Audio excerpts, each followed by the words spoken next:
Bonjour, bienvenue. Alors, nous continuons au niveau des différentes dimensions du deuil. Alors, cette capsule-ci, la septième, alors, on va plus s'arrêter à la trajectoire du deuil.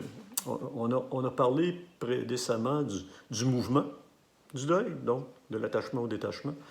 Là, on va plus spécifier au niveau de sa trajectoire. Alors, je vais vous vulgariser ça.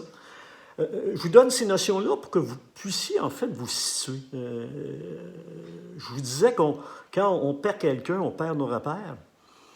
Et le travail du deuil nous oblige à reconstruire des nouveaux repères.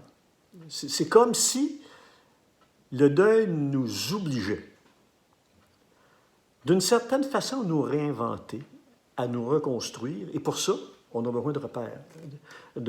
On a besoin de voir un certain horizon. On a besoin de se situer sur ce continuum-là.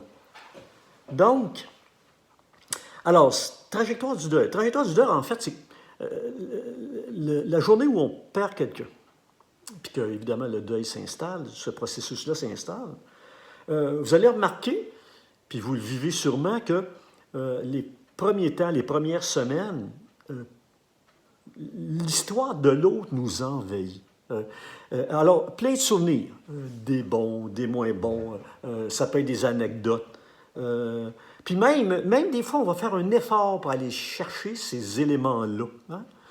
C'est comme si le deuil nous obligeait, en quelque sorte, puis je pense que je vous l'avais mentionné, de revoir son histoire avec l'autre. Qu'est-ce que j'ai vécu avec l'autre? Qu'est-ce que j'ai aimé chez l'autre personne? Quelles ont été aussi les périodes difficiles? Ça existe. Hein? Donc, alors il y a des auteurs, dont entre autres M. Freud, qui, cette partie-là de la trajectoire du deuil, lui, il y a nommé un surinvestissement. C'est comme si on revoit, mais avec peut-être plus de détails, avec peut-être plus aussi d'intensité, ce que j'ai vécu avec l'autre.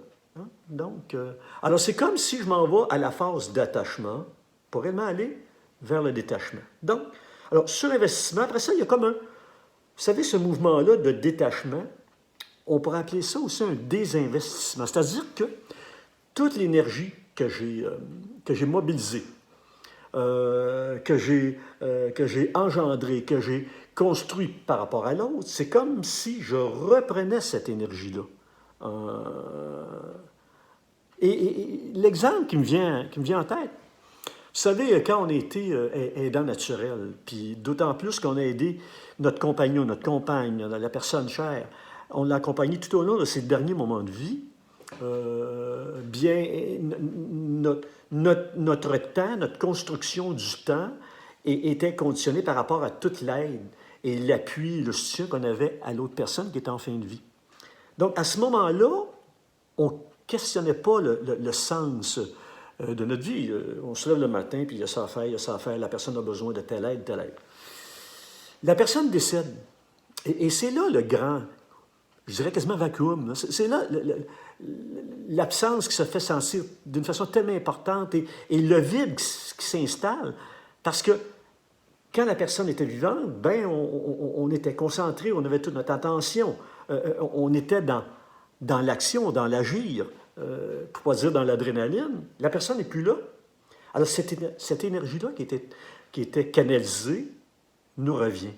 Et comme on n'a plus de sens par rapport à ce qu'on vivait, parce que l'autre était là, alors c'est là que le deuil nous amène à re-questionner notre sens de vie, à nous ramener de l'attachement au détachement, à ce désinvestissement-là, pour nous recentrer sur nous. Alors, notre cher ami Freud parlait de réinvestissement. Alors, c'est comme... Alors, vous voyez, je ne sais pas si vous voyez bien là, ce mouvement, cette trajectoire. Souvenir, je réinvestis. Moins de souvenirs, un certain détachement, même si je vis de la souffrance, de la douleur et j'ai de la peine. Donc, surinvestissement, désinvestissement et ma reconstruction personnelle, réinvestissement. C'est comme si l'énergie que je vais octroyer pour l'autre, elle me revient. Et qu'est-ce que je fais avec cette énergie-là? Donc, alors c'est un peu pour vous illustrer ce mouvement-là. Bon, c'est un mouvement aléatoire, hein, c'est pas A à B à C. Alors, des fois, on peut revenir, il y a comme un mouvement, un peu comme les montagnes russes avec les émotions. Alors, tout ça pour vous dire que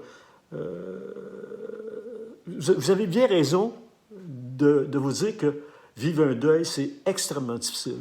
Je pense qu'on vit bien des choses dans nos vies, mais la perte d'un être cher, c'est un événement majeur qui va laisser une trace durable. C'est un événement marquant. Je pense que c'est un des événements les plus intimes qu'on peut vivre, le deuil.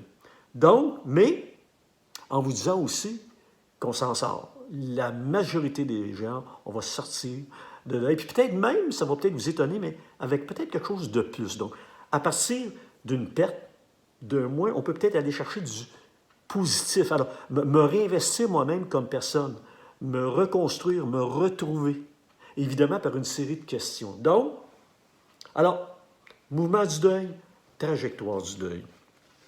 Alors, ceci va terminer cette capsule-là. Et nous allons nous acheminer vers la 8e capsule et on va aborder à ce moment-là la répercussion du deuil dans nos vies. Alors, merci de votre attention. Prenez soin de vous. Une journée à la fois et vous allez y arriver, je suis persuadé. Merci, au revoir.